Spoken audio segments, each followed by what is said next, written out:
On है. Okay, tell us your name and a little bit about yourself and also where we are right now. Yeah, so my name is Hassan.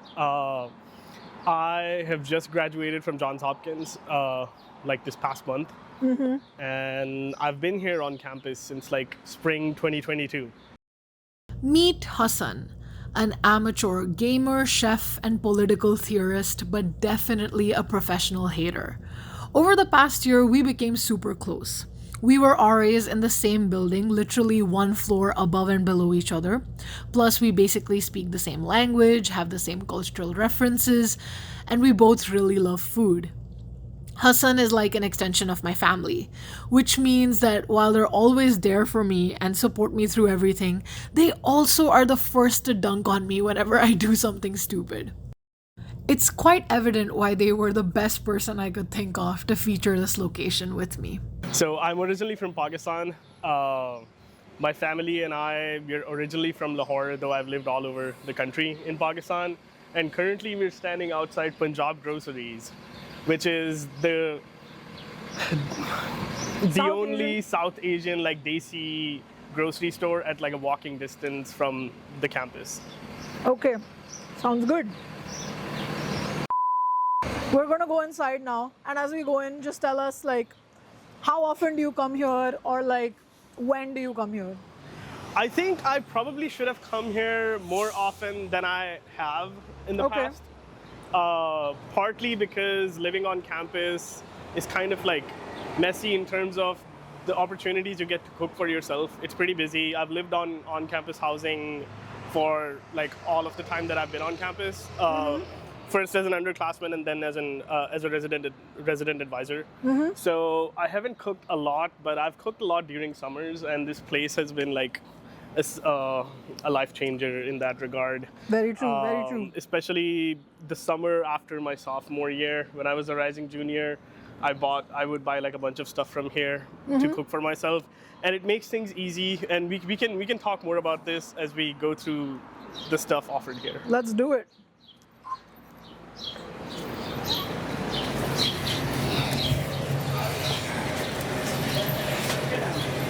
Okay, we're in the space now. Here it is. Okay, I think we can start talking about things as they appear. Sounds good. One of the most important things here is a reliable supply of green chilies. Yep.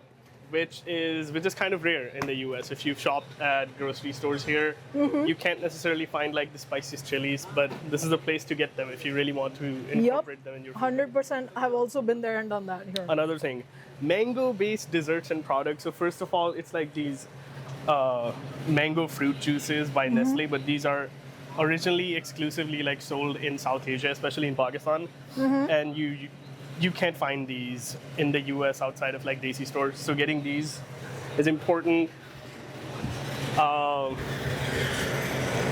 Then we have these like quick meals, which is like good enough if you're pretty lazy to cook.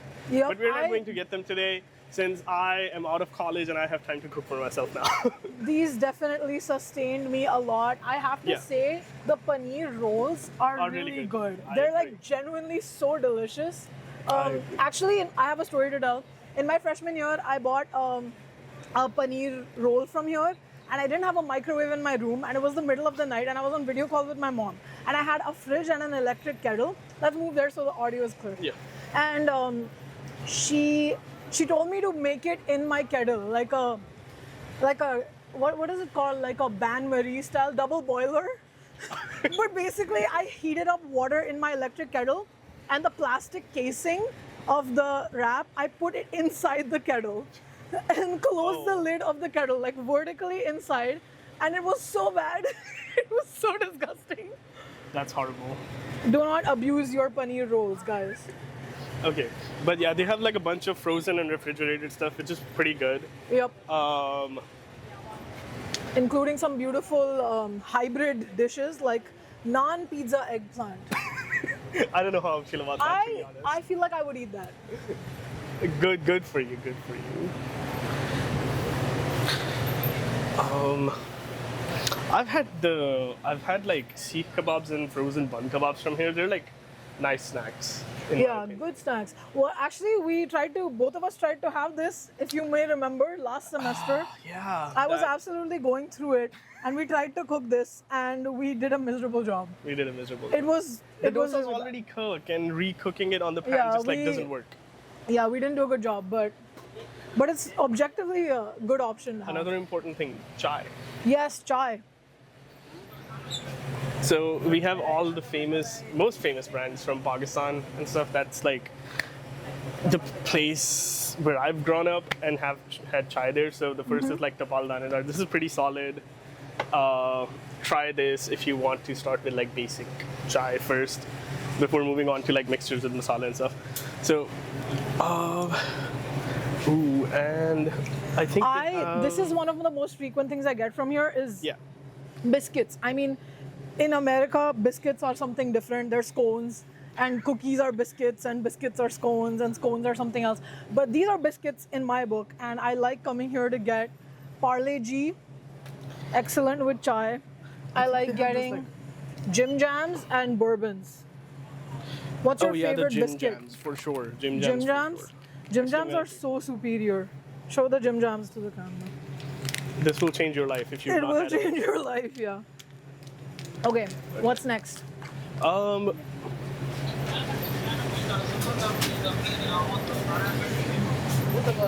Oh wait, I have to stop here.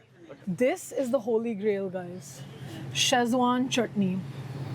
I think that my body composition is 15% Szechuan chutney at any given time.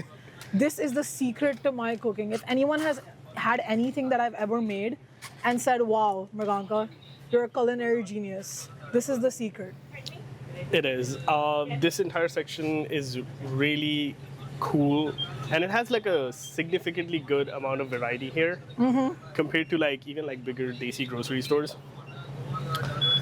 So chutneys are like really quintessential part of desi meals. You need to embellish your stuff with chutneys or achar, which are like pickled Yep. vegetables or fruits. And they have all of these brands which are not just like random brands. These are like tastes that you get back home. Yeah, when so you're eating. we do have to say like a lot of these brands are actually like Indian and Pakistani brands, and I've seen stuff here that I wouldn't see at home because a lot of these are Pakistani brands. Yeah. So this is my kind of like this is like a this I feel like we're on the border right now. Yeah. In some ways, this is a cultural So exchange. this is also another important thing. So I talked about how I cooked a lot that my sophomore summer when I was living on my own, and these masalas are really important. So if you do not have the energy or just like do not want to make stuff from scratch, these masalas do like a great job of providing you with a base of everything you need Yep. for each of the dishes advertised on them. And again, these are not just like quick fixes or like hacks to make these meals, but these are They straight just up tastes enrich from it. back home. Exactly. Like these are exact masalas that a Pakistani, even in Pakistan, would use to make these dishes if they do not want to Yeah. make stuff from scratch, including my Totally. mom. No, I So was grew up just exactly about to using say the these same thing. My mom is an mixes. excellent cook, and I actually made a YouTube video about this. She sent me to school my sophomore year with like kind of a spice box, a masala dan with different masalas in it. But she did say like Kitchen King or like getting one of these masalas to just, she said, make the same base for everything pretty much, and then you can just like activate it for whatever dish you want with one of these. So if my mom says that it's fine, then it has the certification of an expert chef. I mean the stamp of approval. Sriracha. I have to say another thing about Punjab Groceries at this point. Like, it is definitely like a South Asian grocery store, but you get stuff here, like not American stuff, that from different cultures. Like, I brought a Turkish friend here in freshman year who was just like so overwhelmed and moved by like the stuff he found here because it was stuff from back home for him as well. Yeah, for sure. Let's keep going.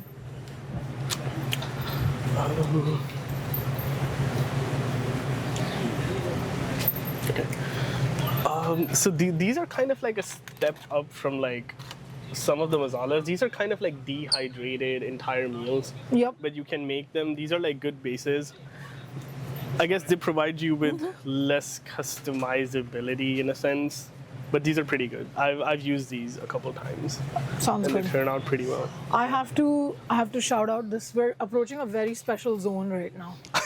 We are approaching the instant noodles section, where I am a frequent flyer. Where's the Maggie? There's Maggie somewhere here. There it is, actually. Oh yeah. There she is. I don't have to say anything about Maggie. I think I'm just gonna pause here for a few seconds, and I'll put some like, you know what I'm gonna do? I'm gonna put Careless Whisper audio in here, like a 2011 YouTuber. Hi, this is an editor's note. I wasn't actually able to find a royalty-free sample of Careless Whisper because the 2010s YouTubers lied to me, so I'm going to play it now on the piano app on my iPad.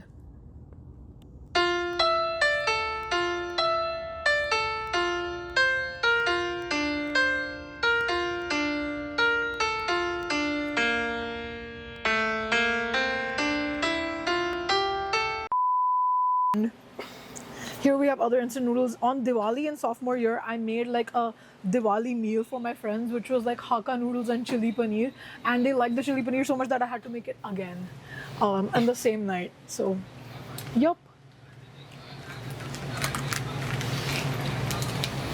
Another very important section here is This refrigerator. refrigerated dairy stuff. And Paneer, okay, yeah. my favorite food in the world. You get that from here. And another important thing, you cannot make Pakistani food or just like North Indian food incorporating like yogurt with the yogurt found here. So Agreed. you have to get dahi, the South Asian yogurt. And this is actually great. It's great. The texture is very, very similar to what you find at like dairy shops where they make this stuff from scratch themselves. And this is pretty good. This does a great job. This does Also, a- I have to specifically shout out Amul butter. Butter is something I don't skimp on, guys. I buy Kerry Gold, Irish Gold, not even the paper, the plastic box of butter, right? And it just doesn't do the job. If I just, Yeah. and I'll tell you why. Like, it can sub in for most things. You can have most dishes with like American butter, but if I just want bread and butter, it just doesn't taste as good. There's something salty. I don't know to what degree they salt Amul butter, but it just is so perfect. And if I just want a dish where butter is like this main taste, it has to be this. Yeah. Has to be this. Now this is a very secret and magical section of the store, which is this tiny L in between. And here you literally have like pans and thalis. And this has saved my life on a few occasions where I just.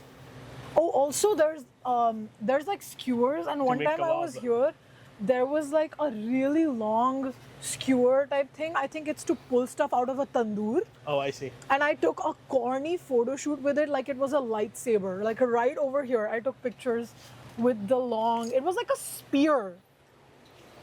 So And I now think we we're like- circle back. Yeah, other than like the snacks, there's one more thing here, which is, I think, the holy grail. Which is what? And even non-South Asian people should always come here to get it, which is the samosas at the counter. Oh yeah, The famous $1 samosas. the famous inclusive $1 of taxes. samosas. I also really love all these hair and soap products. Some of these like take me back. Mysore sandal soap is beautiful. It's literally smells like sandalwood. It's so nice. There's stuff here that I don't even see that frequently back home anymore. I get coconut oil here sometimes. Me and Nana once bought like the same shampoo here together. It just, I don't know. Yeah. It just hits the spot in a unique way. And now comes the pièce de résistance.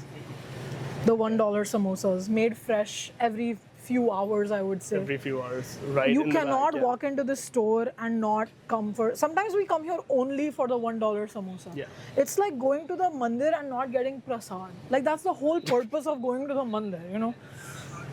So yeah, we're gonna do some samosa cam in just a sec. Yeah.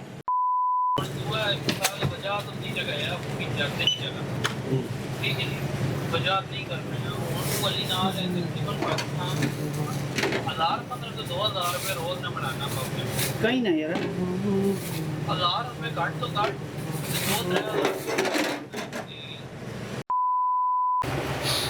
Samosa review.